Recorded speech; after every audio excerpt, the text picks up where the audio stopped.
पाकिस्तान ने south Africa को 2-1 से यह सीरीज हरा दिया, लेकिन हमें इस सीरीज का कोई भी फायदा नहीं हुआ। साउथ अफ्रीका बहुत कुछ सीख के गई है, बहुत फायदा लेके गई है इस सीरीज से, लेकिन पाकिस्तान टीम को इस सीरीज से कोई फायदा भी नहीं हुआ। सिर्फ और सिर्फ एक मैं अगर थोड़ा सा पॉजिटिव साइन बता दूं इस सीरीज में, जो कि हमारे लिए बेहतर हुआ है, वो हुआ है भाई साहब सैम अयूब का थोड़ा सा कमबैक हो गया बस। और इस सीरीज में हमें कोई अच्छा फायदा नहीं मिला। ठीक है, अब हमारी आज की जो प्लेइंग 11 थी, मैं शुरुआत ही उसी से करूंगा, क्योंकि सबसे बड़ा जो ब्लेंडर मारा है पाकिस्तान ने वो यही मारा कि भाई साहब आप वसीम जूनियर को रेस्ट दे के हारिस रऊफ को खिला लेते हो। ठीक है, हारिस रऊफ को पहले 2 मैचेस का बैन था, अगर वो बैन ना होता तो वो पहले भी खेलता, वसीम जूनियर को पहले ही चांस ना मिलता। लेकिन क्योंकि 2 मैचेस के बैन होने की वजह से हारिस रऊफ नहीं खेला और दूसरा मैच वसीम जूनियर खेला और उसने अच्छी बॉलिंग की यार। 140 प्लस पे वो बंदा बॉलिंग कर रहा है और आपके जो प्रीमियम बॉलर्स हैं, ठीक है, नसीम शाह और शाहीन शाह अफरीदी, उन दोनों से 130 प्लस पे मर मर के बॉलिंग गिर रही हैं। ठीक है, जिस विकेट पे आपके दोनों प्रीमियम बॉलर्स पागलों की तरह मार खा रहे थे, उस विकेट पे वो बंदा आपको ऐसी बॉलिंग करके दे रहा था कि हम सारे परेशान हो गए थे। हमारे एक्स क्रिकेटर्स बैठ के बातें कर रहे हैं कि यार वसीम जूनियर ने इस विकेट पे क्या बॉलिंग कर दी है, लेकिन उसके बावजूद भी हम वसीम जूनियर को नहीं खिलाएंगे, हमने खिलाना जी अपने मेन बॉलर को हारिस रऊफ को। बड़ा जी आईसीसी चैंपियंस ट्रॉफी का फाइनल मैच था ना, जो कि हमें चाहिए ही चाहिए था। अपने घर पे सीरीज खेल रहे हो यार, उसके बावजूद भी आपको अपने प्लेयर्स पे इतना भी कॉन्फिडेंस नहीं है कि वो आपको एक मैच जितवा के दे सकते हैं। मतलब एक मैच में फिर या तो हो ना कि उसने पिछले मैच में अच्छी बॉलिंग ही ना की हो, वो अच्छी बॉलिंग करके खड़ा हुआ है। नसीम को आज आपने बिठाया ना, वो अच्छी बॉलिंग नहीं कर रहा था, तो वसीम जूनियर ने अच्छी बॉलिंग की, उसको किस कुछ में आपने बाहर बिठा दिया। फिर आप बातें करते थे पहले कि जी बाबर आजम यारी दोस्तियों वाली टीम बनाता था, अब कौन है यारी दोस्ती वाली टीम बनाने वाला, क्योंकि वो तो कप्तान है नहीं, अब तो शाहीन शाह अफरीदी कप्तान है ना। लेकिन उस भाई साहब को अपनी जगह के लाले पड़े हुए हैं इस टाइम पे, क्योंकि उसको खुद को पता है वो खुद एक्सपोज हो रहा है।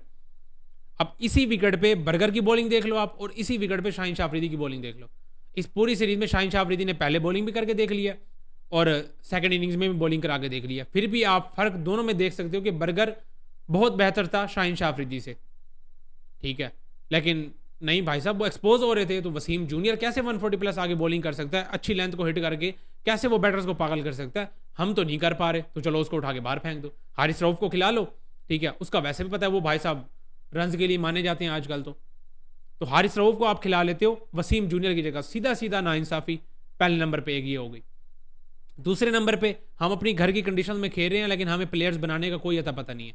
हमने पहले सुफियान मुकीम को एक एक मैच दे के, हर सीरीज का एक मैच आखिरी वाला दे के ना, उस पर एक बहुत बड़ा पहाड़ जितना एहसान कर दिया कि चलो जी अब आप रेडी हो गए हो, अब आप रेडी प्रोडक्ट हो, चलते हैं ज़रा एशिया कप की तरफ। उसको एक मैच देते हैं, थोड़ी सी भाई साहब को मार कुटाई होती है, मतलब थोड़ी सी उसको मार पड़ती है, चलो जी अब उसको रेस्ट दे लो। ये तो भाई साहब अभी इसके पल्ले ही कुछ नहीं है। आप प्लेयर्स को रेडी करेंगे, आप उसको प्रॉपर को मैचेस देंगे, फिर ही को जाके वो प्लेयर बनेगा ना। मर मर के हमने को गिने चुने उसको 4-5 मैचेस दे दिए, ठीक है, और उसके बाद एक आप अच्छा मैच देके उसको बाहर कर देते हो इवेंट का। सुफियान मुकीम को हमने साइड पे कर दिया, अब हमने फैसल अकरम को साथ पानी पिलाने के लिए रखा हुआ है। अब वो क्या पानी अच्छा नहीं पिला रहा या नेट में अच्छी बॉलिंग नहीं कर रहा, आपको मुझे एक चीज़ बता दो। सुफियान मुकीम को आपने ऐसे, पहले वसीम जूनियर को भी आपने एशिया कप में ऐसे रगड़ा लगाया हुआ था, ठीक है, अब जब उसको आप बड़े दिनों बाद एक मैच दे के ना, अब ये क्या रोज नेट में नहीं देखते होंगे वसीम जूनियर को बॉलिंग करते हुए, फैसल अकरम को नहीं देखते होंगे बॉलिंग करते हुए नेट में, उसके बावजूद आप इन दोनों को बाहर बिठा के बैठे हुए हो, बना ही नहीं रहे। वो साउथ अफ्रीका हमसे क्यों, मैं इसलिए कह रहा हूँ कि वो हमसे बेहतर रह गई है, वो अपने भाई साहब यंगस्टर्स को खिला के गई है और हमारी कंडीशन में आके। अब वो क्या कॉन्फिडेंट नहीं होंगे बर्गर के ऊपर कि भाई बर्गर ने इतनी अच्छी बॉलिंग कर दी है इन कंडीशन में आगे। अगर वो अपनी कंडीशन में बॉलिंग करता है ऐसी, फिर तो चलो वो नॉर्मल ले लेते हैं, हाँ यार हमारी अपनी कंडीशन में इस तरह की बॉलिंग कर भी सकता है वो हमारी एशिया की कंडीशन में आके इतनी तगड़ी बॉलिंग कर रहा है। हमारा एशिया का प्रीमियम बॉलर शाहीन शाह अफरीदी, उसको नेड़े नहीं लगने दे रहा था, उससे कहीं ज़्यादा अच्छी बॉलिंग करके गया। हमारा टेक्निकली स्ट्रॉन्ग प्लेयर जो है बाबर आजम, उसको पागल किया हुआ था उस बंदे ने, एक मैच में आउट कर देता है। आज भी बाबर आजम उसके सामने स्ट्रगल कर रहा था। तो सीधा सीधा फर्क आपको साफ नजर आ रहा है कि हमने अच्छे प्लेयर्स खिलाने भी नहीं है, जो अच्छा कर रहा हो, ठीक है, हमने उसको बाहर बिठाना है, यारी दोस्ती वाली टीम बनानी है कि हारिस रऊफ की जगह ना खराब हो जाए, कहीं मैं अब खुद ना एक्सपोज हो जाऊँ शाहीन शाह अफरीदी, ठीक है। तो हमने वसीम जूनियर को सीधा ही बाहर बिठा दिया, हालांकि कोई रीज़न नहीं बनता था उसका आज के मैच में एटलीस्ट उसका बाहर बैठना, क्योंकि वो पिछले मैच में आपको परफॉर्म करके दे रहा है। फिर आप अचानक एक मैच में जब हारिस रऊफ साहब इंजर्ड हो जाएंगे किसी इवेंट में, अल्लाह ना करे, ठीक है, या उसकी फॉर्म नहीं लगी होगी, भाई साहब को मार पड़ रही होगी, फिर हमें बेंच की तरफ देखेंगे, हमें कोई किसी के ऊपर भी कॉन्फिडेंस नहीं होगा कि यार ये प्लेयर है चलो इसको खिला लेते हैं, क्योंकि हमने अपनी बेंच को इतना ट्राई आउट ही नहीं किया हुआ होगा।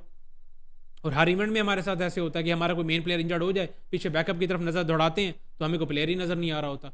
अब स्पिनर्स का हमारे पास इतना को बड़ा मसला है, फैसल अकरम, सुफियान मुकीम दोनों चाइना मैन स्पिनर्स हैं यार, इंडिया को देख लें और भी क्रिकेट टीम्स को देख लें, तो चाइना मैन जिनके भी पास है ना, वो बड़ा रियर केस हो जाता है यार। और आपके पास 2 अच्छे चाइना मैन स्पिनर्स हैं, आप उनको खिला खिला के ही प्लेयर बनाओगे ना, या वो बेंच पे बैठ के या टीम से ड्रॉप करके वो प्लेयर बन जाएंगे अपने आप ही। तो इस चीज़ की मुझे कोई समझ नहीं आती भाई साहब। इसीलिए मैं कह रहा हूँ कि साउथ अफ्रीका हमसे बहुत बेहतर रह गई है। वो अपने यंगस्टर्स को ट्राई आउट करके गई है, उनके यंगस्टर्स बेहतर भी करके गए हैं यहाँ पे। उनका एक डेब्यूटेंट देख लें आप, जो कि ओपन आता है, वो भी अच्छी बैटिंग करके गया थ्रू आउट द सीरीज। और क्विंटन डिको, वो तो खैर बड़ा प्लेयर है ही है, उसका भी हमने कम बैक करवा दिया लगातार। वो भी 3 मैचेस में हमें हमारे खिलाफ, एक में 50, एक में 100, फिर अगले में फिर 50, तो वो हमारे खिलाफ अच्छा रह गया। वो हमने उसका भी कम बैक करवा दिया, ठीक है। और अपने प्लेयर्स के लिए हमने कुछ भी नहीं किया। जहाँ हमने थोड़ा बहुत बेड़ा जो गलत किया ना साउथ अफ्रीकन का, वो ये किया कि जो हमारी अपनी गंदी आदतें थी, ठीक है, वो हमने उनमें डाल दी। वो क्या है जी? कोलैप्स वाली। जिस तरह से आज साउथ अफ्रीका ने कोलैप्स किया, ऐसा कभी हम करते थे, ठीक है। सिर्फ एक चीज़ हमने किया कि अपनी गंदी आदतें उनमें डाल दी, बाकी हमने कुछ भी इस सीरीज़ में अचीव नहीं किया। अब आप सारे यही बातें करेंगे कि भाई साहब सीरीज़ विन कर चुके हैं और उसके बाद भी आप क्रिटिसाइज़ कर रहे हो। भाई साहब मुझे ना, ये अगर कोई आईसीसी का इवेंट चल रहा होता या एशिया कप चल रहा होता ना, उसमें मैं ऐसे करता। आप मेरा पुराना पूरा एशिया कप उठा के देख लो, पाकिस्तान मर मर के जीता है, पाकिस्तान डोमिनेट करके जीता है, मैंने उसकी तारीफ की है। क्योंकि वो भाई साहब इवेंट चल रहा है, उसमें हम कुछ भी नहीं चेंज कर सकते। उसमें सीखने साखने वाली चीज़ें नहीं होती, उसमें करना होता है। तो जैसे तैसे मर्जी हमें गिर के जीत रहे हैं, मर मर के जीत रहे हैं, हमें जीत चाहिए थी वहाँ पे।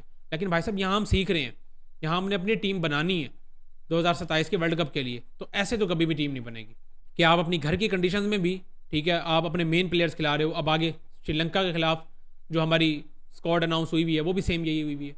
उसमें भी ये सारे प्लेयर्स खेलेंगे, कोई हमारा यंगस्टर नहीं खेलेगा। अब पता नहीं उसमें फैसल अकरम को चांस देते हैं, वसीम जूनियर को चांसेस मिलते हैं कि नहीं मिलते।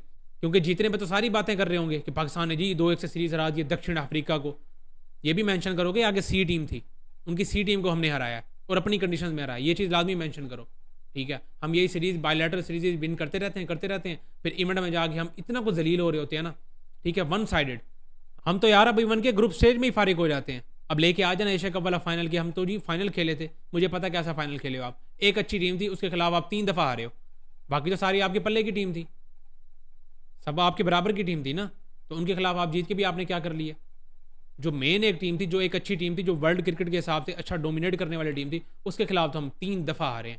तो ये चीज़ मेरे हिसाब से यार इस पूरी सीरीज़ में गलत हुई है, और ये चीज़ें हमें आगे जाके मज़ीद सही करने वाली हैं। और आप सबको भी इस चीज़ पर ज़्यादा बात करनी चाहिए कि भाई साहब हमें अपनी ना यंगस्टर्स पे तवज्जो देनी चाहिए। और ख़ासकर ये जो अपनी होम कंडीशन वाली सीरीज़ होती हैं, अपनी बेंच स्ट्रेंथ को ना ट्राई आउट करें और इसको स्ट्रॉन्ग करें, ताकि हम बड़े इवेंट्स में जब जाए ना, हमारे पास बहुत ज़्यादा ऑप्शंस मौजूद हों कि चलो जी अगर एक प्लेयर फॉर्म में नहीं है या अगर वो इंजर्ड हो गया, तो हमारे पास ये फलाना प्लेयर बैठा हुआ है। अब हमने ऐसे ही कामरान गुलाम के साथ भी हमने उसको साइडलाइन कर दिया। प्लेयर्स तो आप गिनने बैठो ना, यकीन करो ख़त्म ही नहीं होने कि हमने कितने कितने प्लेयर्स के साथ ज्यादती की है और उनको हम बना ही नहीं रहे। हम बस उन्हीं में ही खड़े में, ठीक है। वो बाबर कप्तान था तो वो अपने इर्द गिर्द के प्लेयर्स को वो करता रहता था। शाहीन कप्तान बना है, उससे पहले रिजवान बना था, तो सारा सीन तो वही चल रहा है। तो कोई चीज़ बदली तो अभी तक भी नहीं है।